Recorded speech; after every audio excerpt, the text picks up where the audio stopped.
본문은 밭을 서원하는 토지봉헌 규례와 또 처음 태어난 가축과 온전히 바친 것에 대한 규례, 그리고 11조에 대한 내용으로 구성됩니다. 어떤 사람이 유산으로 물려받은 밭의 일부분을 하나님께 드리려고 한다면 그 밭에 뿌릴 씨앗의 분량에 따라 그 밭의 값을 매기게 된다고 합니다. 서원하여 드린 밭을 물을 경우에 매긴 값의 5분의 1을 더 물어야 했습니다. 서원한 토지를 무르지 않거나 매매한 경우 희년이 되어도 돌려받지 못하고 제사장의 기업이 된다고 합니다. 자신의 기업이 아닌, 즉 상속받은 유산이 아닌 밭을 사서 드리는 경우에 책정된 가격을 제사장에게 일시불로 지불해야 합니다. 이후 희년이 되면 밭은 주인에게 돌아가게 됩니다. 이어 처음 난 가축은 하나님께 드려야 하는데 만일 부정한 짐승이면 정가의 5분의 1을 더해 물을 수 있었고 만약 무르지 않으면 제사장이 매긴 값으로 팔아야 했습니다. 또 하나님께 온전히 바친 모든 것, 사람이나 가축 이런 것들은 지극히 거룩해서 팔지도 못하고 무르지도 못했습니다.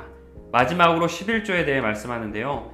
땅의 소산물 중에 10분의 1을 여호와께 드려야 했고 가축의 10분의 1도 역시 여호와께 드려야 했습니다. 마지막으로 이것은 하나님이 시내산에서 이스라엘 백성들을 위해 모세에게 명령하신 계명이라 말씀하며 본문은 마무리됩니다. 이러한 계명임을 기억하며 함께 본문 말씀을 읽겠습니다.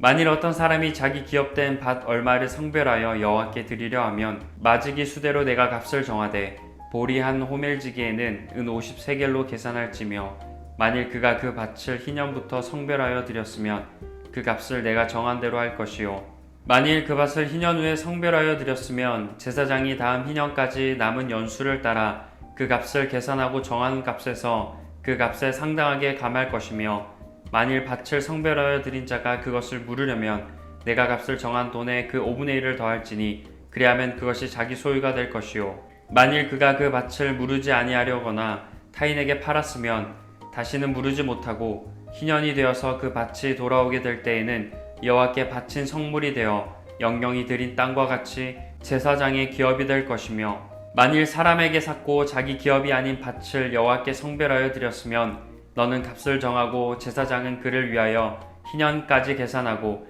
그는 내가 값을 정한 돈을 그날에 여호와께 드려 성물로 삼을지며 그가 판 밭은 희년에 그 판 사람 곧 그 땅의 원주인에게로 되돌아갈지니라. 또 내가 정한 모든 값은 성소의 세겔로 하되 20게라를 한 세겔로 할지니라. 오직 가축 중에 처음 난 것은 여호와께 드릴 첫 것이라. 소나 양은 여호와의 것이니 누구든지 그것으로는 성별하여 드리지 못할 것이며 만일 부정한 짐승이면 내가 정한 값에 그 5분의 1을 더하여 물을 것이요 만일 무르지 아니하려면 내가 정한 값대로 팔지니라. 어떤 사람이 자기 소유 중에 오직 여호와께 온전히 바친 모든 것은 사람이든지 가축이든지 기업에 바치든지 팔지도 못하고 무르지도 못하나니 바친 것은 다 여호와께 지극히 거룩함이며 온전히 바쳐진 그 사람은 다시 무르지 못하나니 반드시 죽일지니라. 그리고 그 땅의 10분의 1 곧 그 땅의 곡식이나 나무의 열매는 그 10분의 1은 여호와의 것이니 여호와의 성물이라. 또 만일 어떤 사람이 그의 11조를 물으려면 그것의 5분의 1을 더할 것이요 모든 소나 양의 11조는 목자의 지팡이 아래로 통과하는 것의 10번째의 것마다 여호와의 성물이 되리라. 그 우열을 가리거나 바꾸거나 하지 말라. 바꾸면 둘 다 거룩하리니 무르지 못하리라. 이것은 여호와께서 시내산에서 이스라엘 자손을 위하여 모세에게 명령하신 계명이니라. 아멘.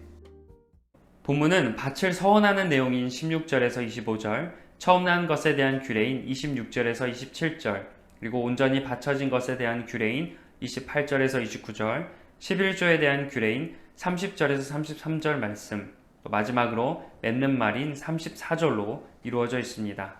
먼저 밭을 서원하는 16절에서 25절은 하나님께 토지를 봉헌했다가 물을 경우 희년을 기준으로 책정된 값에 5분의 1을 더하여 내야 한다고 말씀합니다. 봉헌한 토지를 무르지도 않고 타인에게 판 경우에는 물을 수가 없고 또 희년이 되어도 자기에게로 돌아갈 수 없다라고 성경은 말씀하고 있습니다. 하나님은 첫 마음이 쉽게 바뀌지 않도록 모든 헌신이 자발적이면서도 동시에 신중하길 바라셨어요. 여기에서 우리는 하나님은 자발적인 헌신을 원하신다는 걸 묵상하게 됩니다. 말씀을 보면 여호와께 드리려 하면 또 여호와께 성별하여 드렸으면 이라는 문장이 있습니다. 이 표현은 하나님께서 백성들에게 강제적으로 드리라고 말씀하시는 그런 뉘앙스이기보다 자원하는 마음으로 또는 자발적인 헌신으로 드리는 그런 뉘앙스죠. 결국 하나님은 우리에게 자발적인 헌신을 원하신다는 걸 깨닫게 됩니다. 하나님은 우리가 스스로 하나님께 드리고 그렇게 하고 싶어하는 자발적인 마음, 자원하는 마음을 원하신다라는 걸 기억하며 자발적인 마음으로 헌신하는 모든 분들이 되시길 소망합니다. 이어서 처음 난 것에 대한 규례인 26절에서 27절과 11조에 대한 규례인 30절에서 33절의 말씀을 함께 묶어서 살펴보겠습니다. 가축의 처음 난 것과 11조는 사람이 구별하여 드리는 봉헌물이 아니라 처음부터 하나님의 것으로 하나님께 구별하여 정해진 것입니다. 이스라엘 백성은 가축의 처음 태어난 것과 또 11조를 하나님께 드림으로 모든 것을 하나님이 주셨다는 신앙 고백을 했습니다.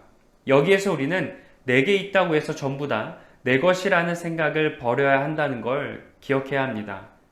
보통 내가 갖고 있고 또 내가 고생해서 버려드렸으면 다 내 것이라고 생각하죠.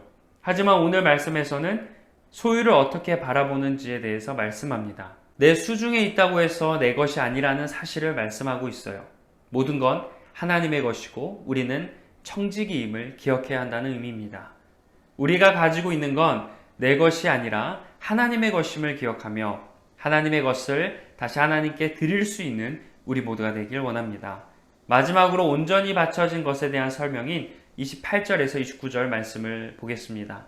온전히 바쳐진 것은 하나님을 섬기기 위해 바쳐진 사물이나 사람을 뜻하는 게 아닙니다. 하나님의 진노를 받아 죽게 된 걸 의미합니다. 원어적인 의미로 저주를 받은 것이라는 뜻이죠. 사람들이 하나님께 범죄하여 진노의 대상이 되었다는 의미입니다. 그래서 사람들은 죄로 인해 하나님께 진멸되어야 마땅했지만 예수님께서 우리를 대신해서 십자가에 죽으심으로 하나님께 온전히 바쳐졌습니다. 그래서 우리가 다시 살아날 수 있었던 겁니다. 이 말씀에서 우리는 멸망의 자녀가 아닌 구원의 자녀가 되었음을 묵상하게 됩니다.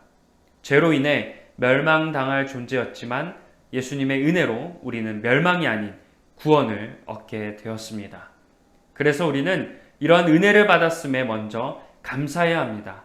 나아가 구원받은 자녀답게 살아야 하죠. 죽음이 아닌 생명을 주신 하나님의 은혜를 누리며 살아가야 합니다. 이제는 죄를 짓지 않고 거룩하게 하나님 말씀대로 살아가도록 힘쓰시는 성도님들이 되시길 간절히 축원합니다. 다음으로 묵상 질문의 시간입니다. 먼저 첫 번째 질문은 자발적으로 헌신하고 있습니까? 입니다. 우리는 신앙생활을 하다 보면 어쩔 수 없이 강제적으로 하나님께 드리는 경우가 있습니다. 헌금과 같은 물질이나 시간을 하나님께 드리는 데 있어서 자발적인 마음보다는 의무감에 할 때가 많죠. 하지만 하나님은 자발적으로 우리가 헌신하길 원하십니다. 우리의 신앙생활을 돌아보길 원합니다. 나는 하나님께 드릴 때 의무감에서 드리고 있는지 자원하는 마음으로 드리고 있는지 돌아보길 원합니다. 나의 신앙은 어떠한지 돌아보시면서 만약 의무감과 또 강제적인 마음으로 드린다면 왜 그러한 마음이 들었는지 돌아보시길 원해요. 하나님께서는 헌신에 있어서 자원하는 마음을 원하신다는 걸 묵상하고 또 기억하며 자발적인 헌신이 되도록 나에게 필요한 마음은 무엇이고 또 필요한 자세는 무엇일지 묵상해 보시길 원합니다. 자, 다음 두 번째 질문은 멸망의 자녀로 살아가십니까? 구원의 자녀로 살아가십니까? 입니다. 우리는 죄로 인해 멸망당해야 하지만 예수님 덕분에 구원받았습니다. 따라서 우리는 이제 구원받은 자녀입니다. 그러나 나의 삶은 멸망의 자녀인지 또는 구원의 자녀인지 한번 돌아보길 원해요. 아직도 죄를 짓고 또 하나님과 멀어지는 멸망의 자녀로 살아가고 있는지 아니면 구원받은 자녀답게 하나님을 의지하고 또 하나님 말씀대로 살아가고 있는지 한번 삶을 돌아보기를 원합니다. 무엇보다 이 시간 예수님께서 나를 구원해 주셨음을 깊이 묵상해 보기를 원합니다. 구원의 은혜를 믿고 구원의 자녀로 살아가도록 한번 묵상해 보시고 또 결단해 보시길 간절히 소망합니다. 다 함께 결단의 기도를 드리겠습니다. 능력의 하나님, 모든 것은 하나님으로부터 왔음을 고백하며 하나님께 돌려드리는 삶을 살기 원합니다. 청지기의 삶을 살며 자발적인 마음으로 주님께 드릴 수 있는 믿음을 주옵소서. 예수님의 이름으로 기도합니다. 아멘.